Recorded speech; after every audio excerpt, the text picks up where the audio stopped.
Bonjour à tous et bienvenue sur le Pharmapreneur, votre rendez-vous incontournable pour discuter d'entrepreneuriat et de gestion officinale. Que vous soyez pharmacien, fraîchement diplômé, titulaire expérimenté ou simplement curieux d'en savoir plus sur les coulisses de la gestion d'une pharmacie, vous êtes au bon endroit. Je suis Arnaud, je suis pharmacien, je suis entrepreneur, je suis passionné par l'accompagnement des professionnels de santé dans leur développement personnel et professionnel. Chaque semaine, je vous partage avec vous mes expériences, mes conseils, les meilleures stratégies pour vous aider à devenir un pharmacien accompli et épanoui. Alors aujourd'hui, nous allons aborder un sujet essentiel pour tout pharmacien gestionnaire, à savoir comment surmonter le manque de motivation. Soyons honnêtes, même les plus passionnés d'entre nous peuvent connaître des périodes de doute et de baisse d'énergie.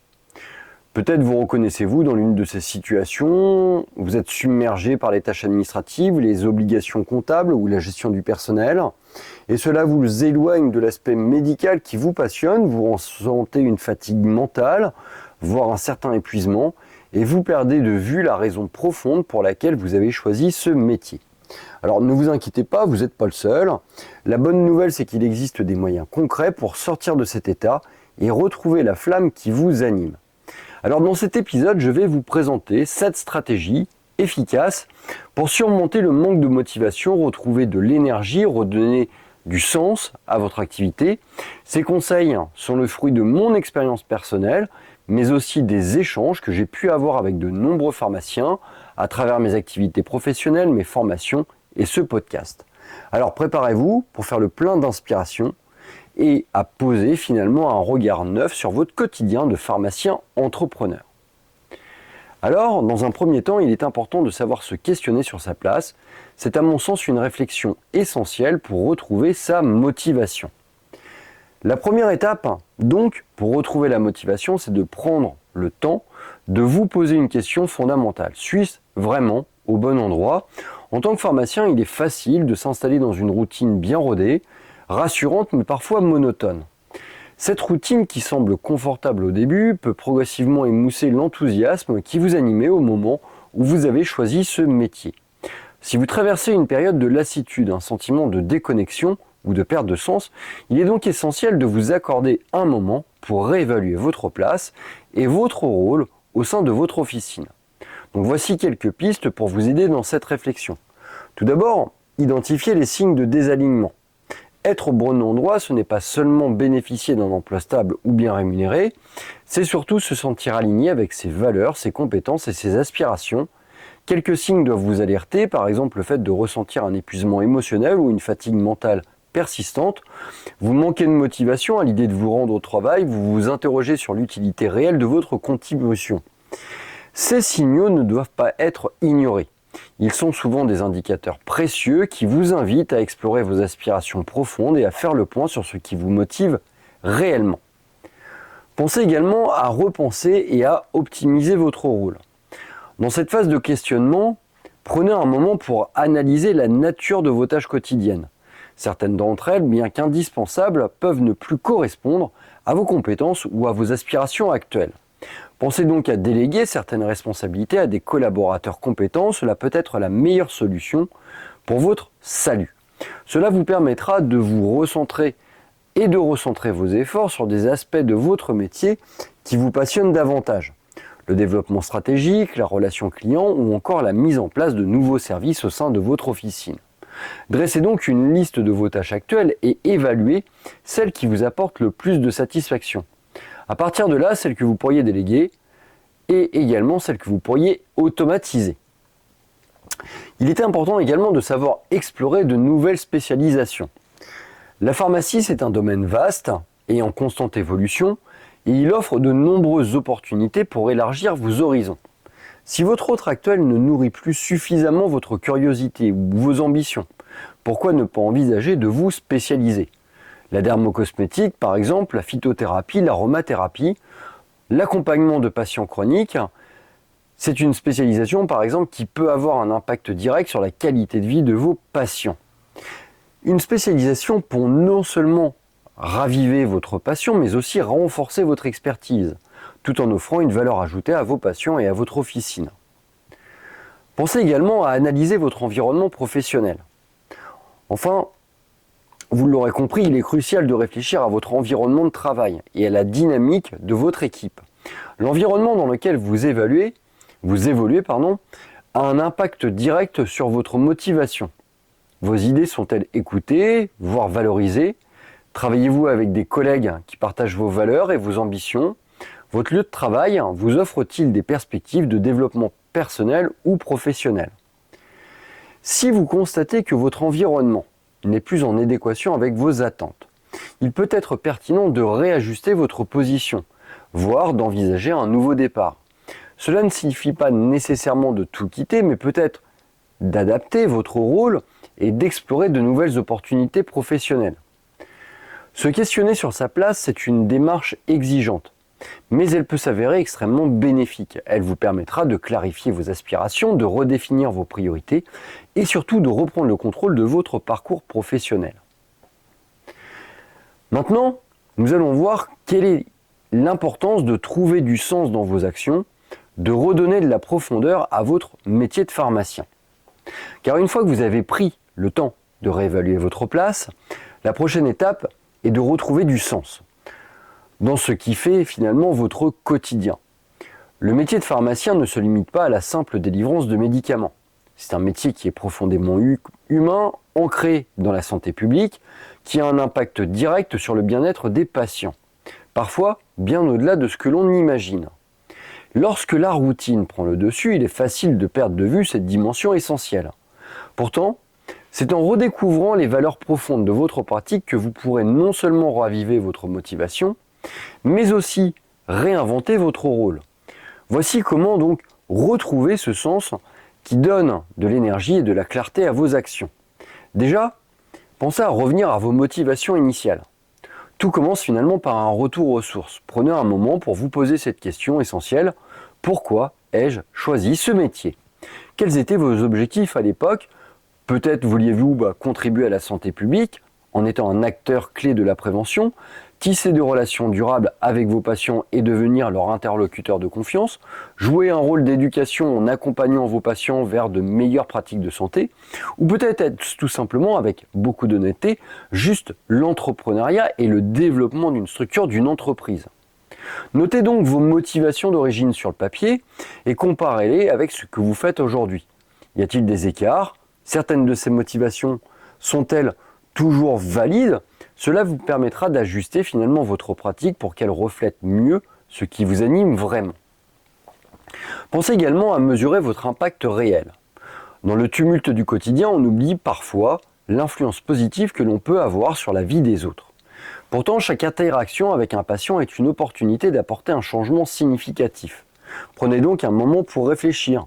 Avez-vous évité une complication médicale grâce à un conseil bien placé? Avez-vous rassuré un patient inquiet avec un mot bienveillant? Avez-vous contribué à améliorer la qualité de vie d'un patient chronique? Tenez donc un petit journal où vous notez ces moments. Cela vous aidera à prendre conscience de votre impact, à renforcer votre confiance et à donner du sens à votre travail. Pensez également à aligner vos actions avec vos valeurs. Pour donner davantage de sens à votre pratique, réfléchissez à vos valeurs personnelles et à la façon dont elles peuvent être intégrées dans votre quotidien professionnel. Si certaines thématiques vous tiennent particulièrement à cœur, elles peuvent devenir des axes différenciants pour votre officine. Par exemple, la santé durable. Proposez des solutions éco-responsables comme des produits naturels ou des initiatives de recyclage des médicaments. La prévention, l'éducation, en organisant par exemple des ateliers de santé autour de sujets comme la nutrition, la gestion du stress ou les soins de la peau.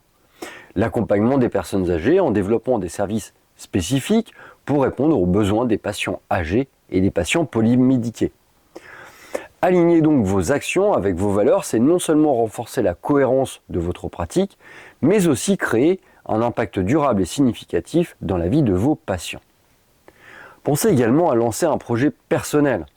Redonner du sens à votre métier peut également passer par la réalisation d'un projet qui vous tient à cœur. Associatif, collaboratif, ce projet peut être une source de motivation renouvelée tout en vous permettant d'explorer de nouveaux horizons professionnels.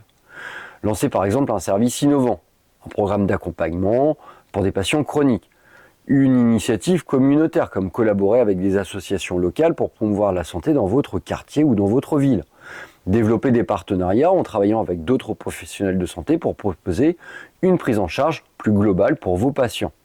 Ces sujets vous offrent l'opportunité de vous épanouir, d'innover, d'enrichir votre contribution à la communauté. En cultivant un état d'esprit orienté sur le sens, l'impact et la mission, vous pouvez finalement transformer votre quotidien en une source de motivation durable. Chaque jour peut finalement devenir une opportunité d'apporter de la valeur à vos patients, d'innover dans votre pratique et de renforcer l'impact positif que vous avez sur votre environnement. Maintenant, nous allons voir comment utiliser votre énergie physique, mentale, pour retrouver de la motivation. Dans la vie d'un pharmacien, l'énergie physique, c'est une source essentielle, mais souvent sous-estimée. C'est pourtant l'un des piliers fondamentaux pour préserver la motivation et maintenir un niveau de performance optimal. La réalité du métier, c'est qu'être constamment debout, gérer les attentes des patients, faire face à des journées intenses, sollicite énormément votre corps et votre esprit. Or, lorsque l'énergie physique diminue, la motivation prend inévitablement un coup. Alors, comment préserver, comment cultiver cette précieuse énergie ? Cela commence par une meilleure écoute de votre corps et des habitudes simples, mais puissantes, que vous pouvez intégrer dans votre quotidien. Tout d'abord, ça passe par le fait de reconnaître les signes de fatigue physique. Écoutez donc votre corps. Souvent, nous les ignorons, nous les minimisons, mais ils sont les témoins directs de l'épuisement qui s'installe. Alors vous allez avoir quelques signes fréquents, par exemple de la tension musculaire dans le dos, dans les épaules, des difficultés à vous concentrer ou à prendre des décisions rapides, une irritabilité, une baisse d'humeur, la sensation de lourdeur dans les jambes. Prendre conscience de ces signaux est un acte de prévention, vous pouvez ainsi ajuster votre rythme avant d'atteindre le point de rupture. Le deuxième élément est d'intégrer des pauses dynamiques pour recharger les batteries en mouvement. La clé n'est pas de travailler sans relâche, mais de travailler intelligemment. Les pauses ne sont pas du temps perdu, bien au contraire, elles sont un investissement dans votre bien-être et votre productivité. Même de courtes interruptions peuvent suffire à relancer votre énergie. Alors voici quelques méthodes à adopter. Déjà, marcher quelques minutes, faire un petit tour de quelques minutes au sein de votre boutique ou autour de votre boutique, réaliser des étirements express. Pensez à pratiquer un système de respiration profonde, 2-3 minutes de respiration profonde pour vous recadrer. Ensuite, il est essentiel de prendre soin de son hygiène de vie. Il y a des bases qui sont clairement incontournables. Votre niveau d'énergie au travail dépend de votre hygiène de vie en dehors de l'officine, donc pensez à cultiver de bonnes habitudes au quotidien. C'est la meilleure stratégie à mon sens pour maintenir une énergie constante et durable. Un sommeil réparateur déjà. Rien ne remplace un bon sommeil. Pensez à viser grosso modo 7-8 heures de sommeil de repos par nuit pour permettre à votre corps et à votre esprit de récupérer pleinement. Instaurez une routine du coucher pour faciliter votre endormissement. Pensez également à avoir une alimentation équilibrée. Fuyez les sucres rapides, privilégiez une alimentation riche en nutriments essentiels.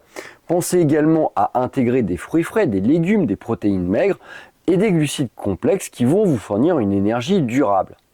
Pensez également à pratiquer une activité physique régulière, même modérée, comme une marche de 30 minutes par jour ou quelques séances de stretching. Cela peut considérablement améliorer votre endurance et votre résistance au stress. Pensez également à optimiser votre posture et votre environnement de travail.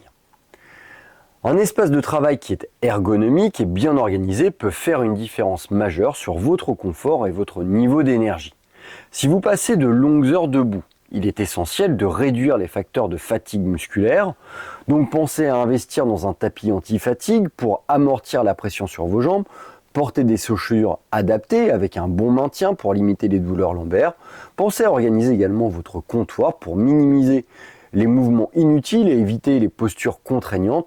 Chaque geste compte, surtout lorsqu'il est répété des centaines de fois par jour. Pensez également à ritualiser les moments de récupération.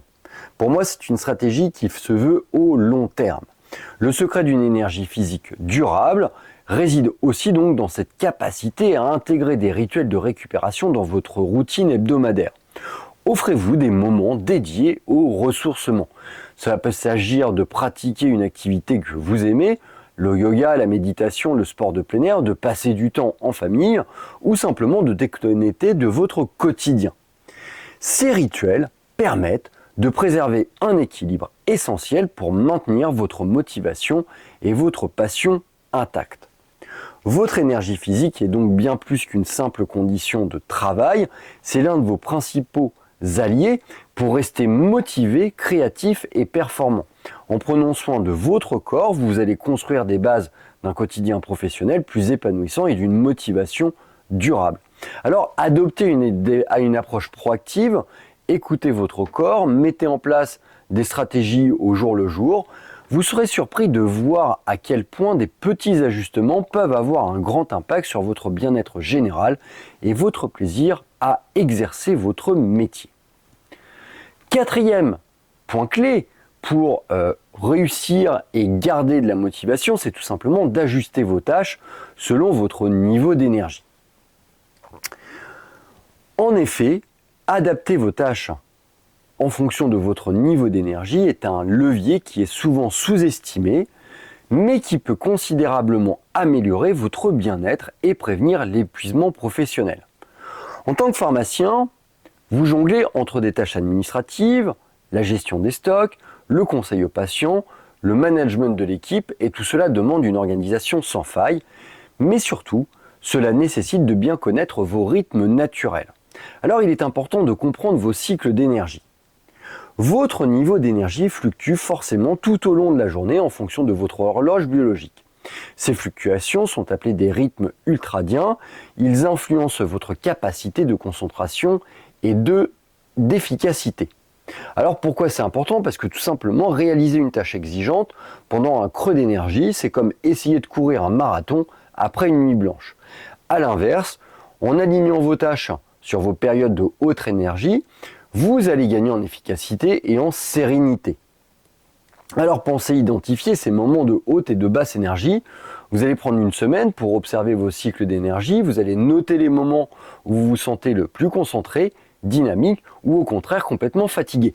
Classez vos journées en 3 phases, haute, moyenne et basse énergie. Pensez également à adapter vos tâches à vos niveaux d'énergie donc. Une fois vos cycles identifiés, le but est de répartir intelligemment vos tâches en fonction de leur niveau de complexité et de l'énergie qu'elles requièrent. Pendant les moments de haute énergie, ces périodes sont pour vous des heures d'or, on va dire. Alors exploitez-les pour des tâches à forte valeur ajoutée, celles qui correspondent à une réflexion et une action stratégique, à de la créativité ou une prise de décision importante. Dans les projets stratégiques, vous pourriez par exemple lancer de nouveaux services dans votre officine ou revoir une stratégie marketing. La planification, en organisant des réunions clés avec votre équipe pour définir des objectifs trimestriels ou des systèmes, des périodes de développement personnel, comme suivre des formations, travailler sur votre vision d'entreprise ou réfléchir à de nouvelles collaborations.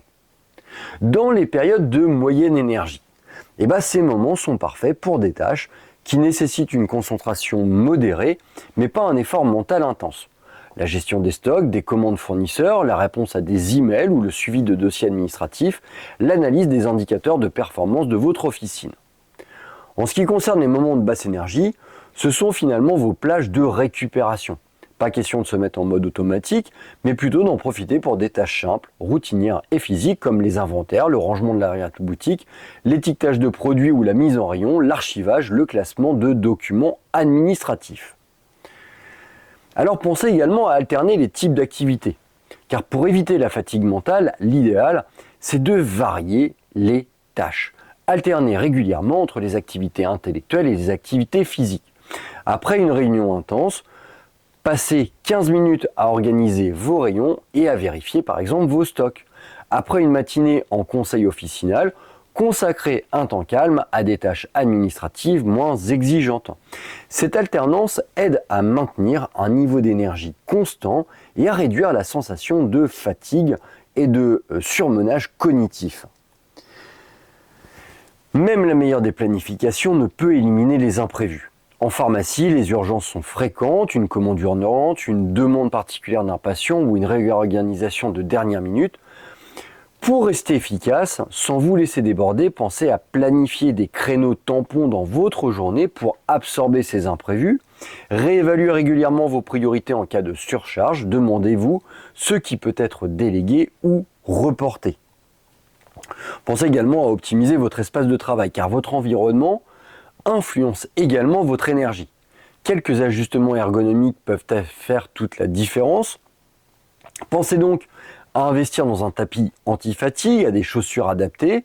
Pensez à organiser votre poste de travail pour limiter les mouvements inutiles et améliorer son efficacité.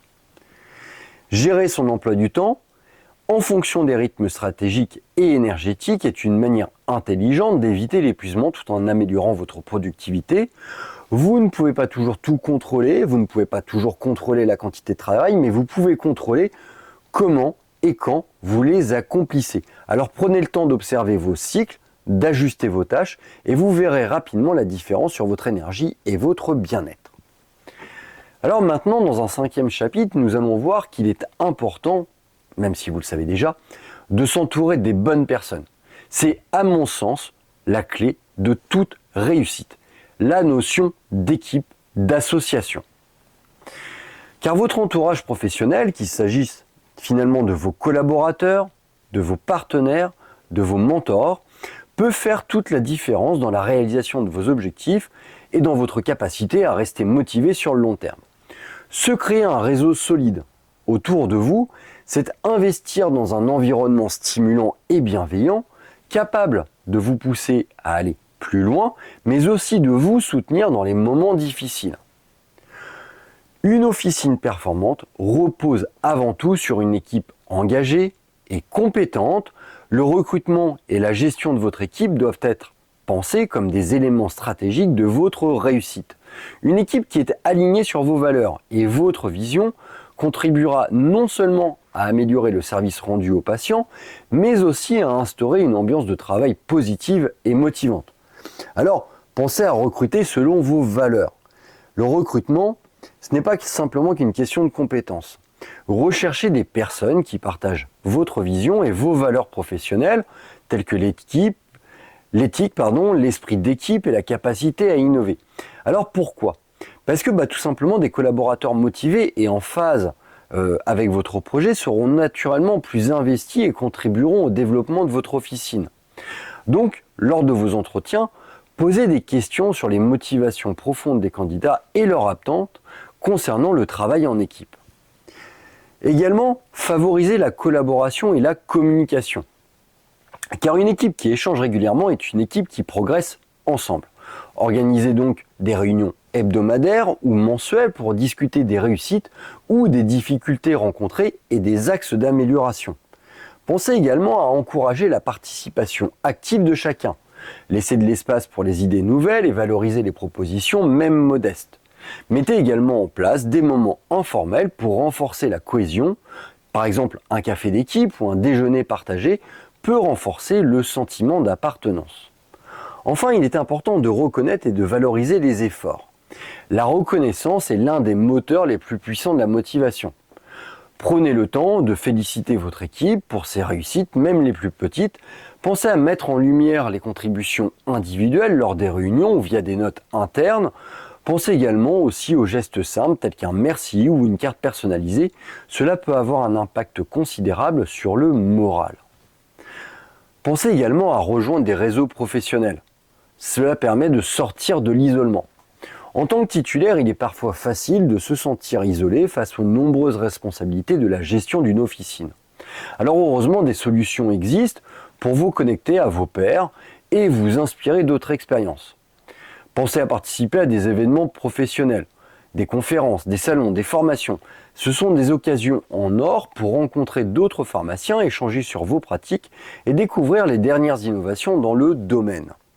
Vous avez par exemple des salons comme Pharmagora qui est très enrichissant, mais également vous pouvez faire des repas avec d'autres pharmaciens durant certains colloques, etc. Pensez également à adhérer à des associations ou des groupements de pharmaciens.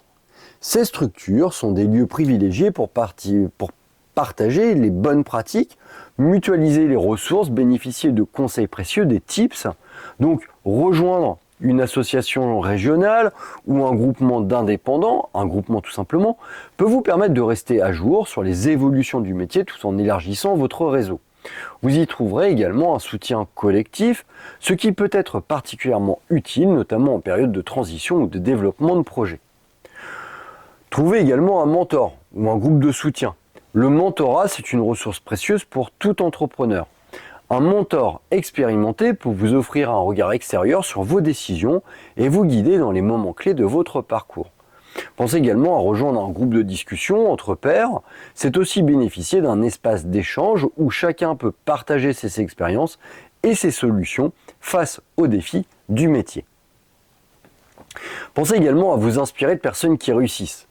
S'entourer des bonnes personnes, c'est aussi apprendre de ceux qui ont réussi avant vous. N'hésitez pas donc à étudier les parcours inspirants de confrères qui ont su développer leur officine avec succès. Lisez des interviews, regardez des vidéos ou assistez à des conférences de pharmaciens entrepreneurs qui partagent leur expérience. Prenez des notes sur leur stratégie, sur leurs erreurs, mais surtout sur leur état d'esprit. L'importance d'un environnement positif, on n'en parlera jamais assez. Votre entourage professionnel est l'un des meilleurs leviers de votre réussite. Donc, prenez le temps de bien choisir vos collaborateurs, de vous connecter à des réseaux, de vous entourer de personnes qui partagent votre vision. N'oubliez jamais que personne ne réussit seul. Votre réussite dépend aussi de votre capacité de vous entourer des bonnes personnes, de savoir collaborer, de savoir vous inspirer de ceux qui vous tirent vers le haut. Dans un 6e chapitre, maintenant, nous allons voir qu'il est important de célébrer vos succès. C'est une clé pour avancer avec confiance. Lorsque vous traversez des moments de doute ou de remise en question, vous recentrer sur vos réussites peut faire toute la différence.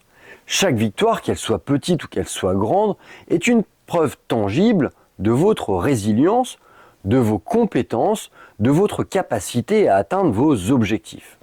Alors, se remémorer ces moments, cela permet de se renforcer votre confiance et de retrouver l'élan nécessaire pour continuer à progresser. Il est important de reconnaître vos progrès. Dans notre quotidien, les défis sont nombreux, les moments de satisfaction sont parfois fugaces. Pourtant, prendre conscience de vos réussites, c'est indispensable pour maintenir un état d'esprit positif. Chaque succès, même modeste, mérite d'être reconnu. Alors, par exemple, vous pourriez avoir comme succès l'introduction d'une nouvelle gamme de produits qui a particulièrement marché, la fidélisation d'une clientèle ou d'une patientèle parfois un peu compliquée, ou l'amélioration de vos processus internes que l'ensemble de l'équipe a pu reconnaître et vous retranscrire. Ces étapes, même si elles peuvent sembler anodines, sont des indicateurs de votre progression en tant que professionnel, et donc il est important de prendre le temps de les reconnaître et de vous donner l'occasion de mesurer le chemin que vous avez parcouru. Pensez également à vous créer finalement un petit journal de vos différents succès. C'est une excellente pratique pour garder une trace de vos réussites et de tenir, votre mémoire stimulée par l'ensemble, par l'historique de la réussite sur différents projets. Ça peut s'agir d'un carnet physique ou d'une note informatique et que vous pourriez consulter assez facilement. Même petite, cela peut présenter énormément d'intérêt. Alors pourquoi ça fonctionne ? Relire ce journal dans les moments difficiles, cela va vous permettre de changer de perspective. Plutôt que de vous focaliser sur les problèmes du moment, vous allez vous souvenir de vos forces, de vos capacités à surmonter les obstacles.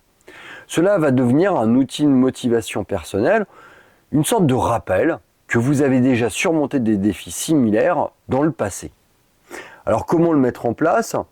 Chaque semaine, vous allez noter 2 ou 3 événements positifs, une journée que vous avez bien gérée dans une situation délicate, un patient satisfait et pourquoi, un objectif atteint et comment. Soyez précis. Par exemple, cette semaine, nous avons réduit le temps d'attente en caisse de 15% grâce à une nouvelle organisation du flux. Avec le journal, avec le temps, ce journal deviendra un véritable trésor de motivation. Le succès n'est jamais le fruit d'un travail solitaire. Il repose sur l'investissement de votre équipe et sur la collaboration de vos partenaires. Il est donc essentiel également de partager avec eux votre réussite. Pourquoi célébrer en équipe ? Tout simplement parce que cela va permettre de renforcer le moral, de créer un sentiment d'appartenance. Ces moments, ils vont permettre de souder les liens entre collègues et de favoriser l'engagement collectif. Alors, pour célébrer ces réussites ensemble, vous pourriez par exemple organiser un repas ou un apéritif. Vous pourriez remercier chaque membre individuellement lors d'un entretien. Vous pourriez créer des rituels de célébration, des petites victoires annuelles ou mensuelles. Bref, il y a plein de moyens de célébrer ça avec votre équipe.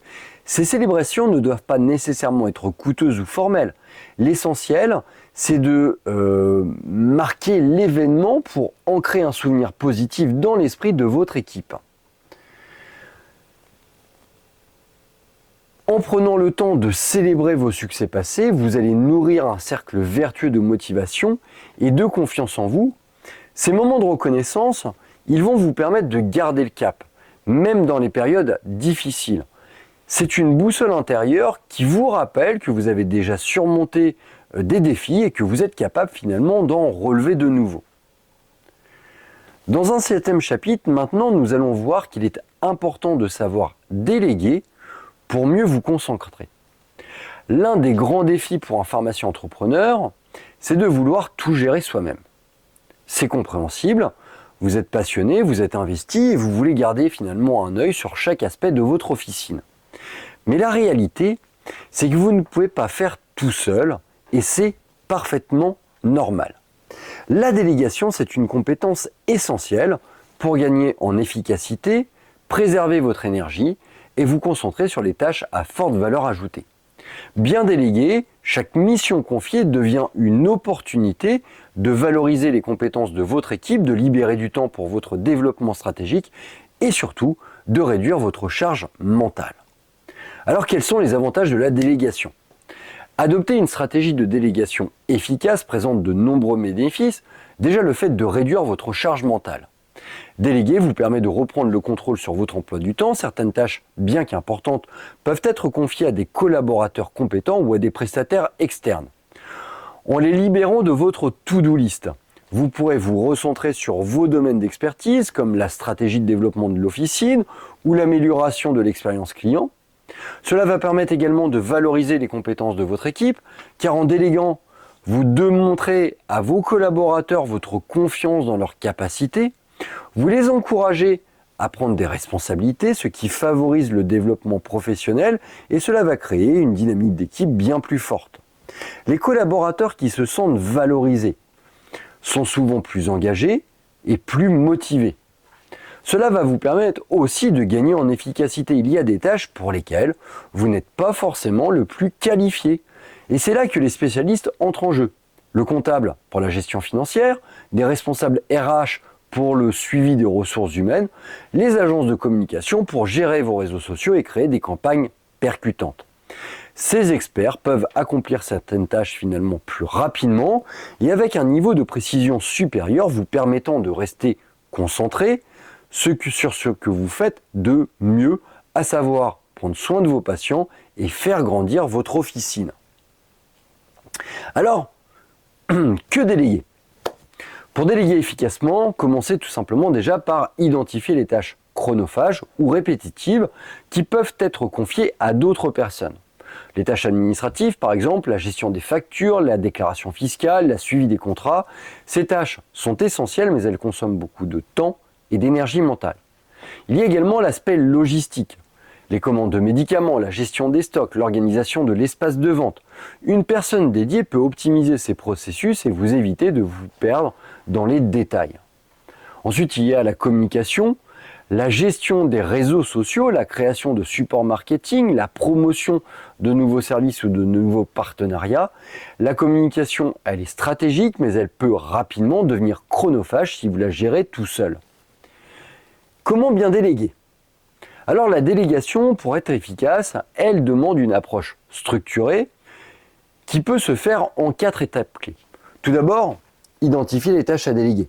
Faites le point sur votre charge de travail, quelles sont les tâches qui vous prennent beaucoup de temps, sans forcément apporter une grande valeur ajoutée, listez-les et évaluez leurs priorités. Ensuite, choisissez la bonne personne, car chaque collaborateur a ses compétences spécifiques. Confiez les tâches à la personne la plus apte à les réaliser. Si nécessaire, formez-la ou faites appel à un prestataire externe pour des missions ponctuelles. Ensuite, pensez à communiquer clairement. Une délégation réussie repose sur une communication qui va être précise, donc définissez clairement les objectifs de la mission, les délais, les résultats attendus. Veillez à répondre aux questions et à clarifier les éventuels points d'ambiguïté. Une bonne communication en amont, cela va éviter les malentendus et les retards. Suivez les progrès sans micro-gérer. Faites des points réguliers pour vous assurer que tout avance comme prévu, mais évitez de micro-gérer. Déléguer, c'est faire confiance. Offrez-vous de soutien si nécessaire, mais laissez aussi la personne le champ libre pour trouver sa propre méthode. La délégation, c'est un levier finalement pour votre réussite. La délégation est bien plus qu'une simple méthode pour alléger votre charge de travail. C'est un véritable levier de croissance, prenez-en conscience, pour votre officine, pour vous, et c'est une opportunité de croissance personnelle. Elle vous permet de vous concentrer sur vos priorités stratégiques, de donner à vos collaborateurs l'occasion de se dépasser, de construire une entreprise plus résiliente, moins organisée et finalement moins dépendante de votre personne. En apprenant à déléguer, vous allez libérer du temps pour ce qui vous passionne réellement et pour les projets à plus forte valeur ajoutée. Mieux encore, vous allez créer une dynamique de travail plus sereine, plus collaborative, bénéfique pour tous. Pour moi, c'est une compétence qui est à cultiver. Comme toute compétence, la délégation, ça s'apprend et ça se perfectionne avec le temps. Acceptez que vous ne puissiez pas faire tout seul et voyez chaque tâche confiée comme finalement une chance de grandir autant pour vous que pour votre équipe. Le manque de motivation, c'est une réalité à laquelle nous sommes tous confrontés, surtout dans des métiers aussi exigeants que celui de pharmacien, entrepreneur. Entre la gestion quotidienne de l'officine, les responsabilités administratives et les imprévus, il est normal de ressentir des baisses d'énergie ou même des moments de découragement. Mais ce manque de motivation ne doit jamais devenir un obstacle insurmontable. La clé, c'est de prendre du recul, de revenir à l'essentiel et surtout de ne pas rester seul face à ces défis.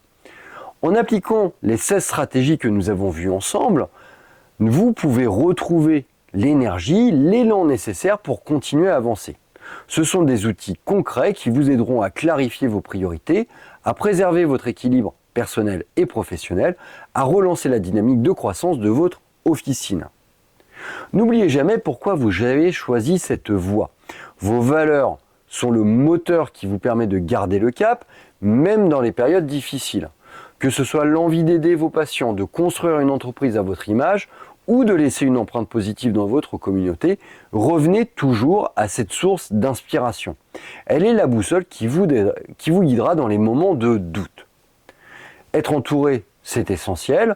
Votre équipe, vos partenaires, vos mentors et même votre réseau professionnel sont des alliés précieux. Ne sous-estimez jamais la puissance du collectif. Ce sont ces échanges, ces conseils partagés et ces collaborations qui peuvent vous redonner la motivation et ouvrir de nouvelles perspectives. Et surtout, n'hésitez pas à demander de l'aide lorsque vous en avez besoin. Il n'y a aucune faiblesse à le faire, bien au contraire. Alors, si cet épisode vous a plu, n'hésitez pas à le partager avec d'autres pharmaciens ou entrepreneurs qui pourraient en avoir besoin. Votre soutien est précieux pour faire grandir cette communauté et chaque commentaire, chaque retour me permet de continuer de créer du contenu qui vous inspire et qui vous accompagne dans vos projets. Alors rejoignez-moi sur YouTube, sur Spotify, sur les réseaux sociaux classiques et laissez-moi un petit message pour me dire quelle stratégie vous a le plus aidé et ce que vous aimeriez entendre dans les prochains épisodes. Et comme toujours, je vous dirais que ensemble, nous avançons. Seul, on avance plus vite. Ensemble, on avance plus loin. À très bientôt pour un prochain épisode sur votre podcast Le Pharmapreneur, le seul podcast dédié à l'entrepreneuriat en officine.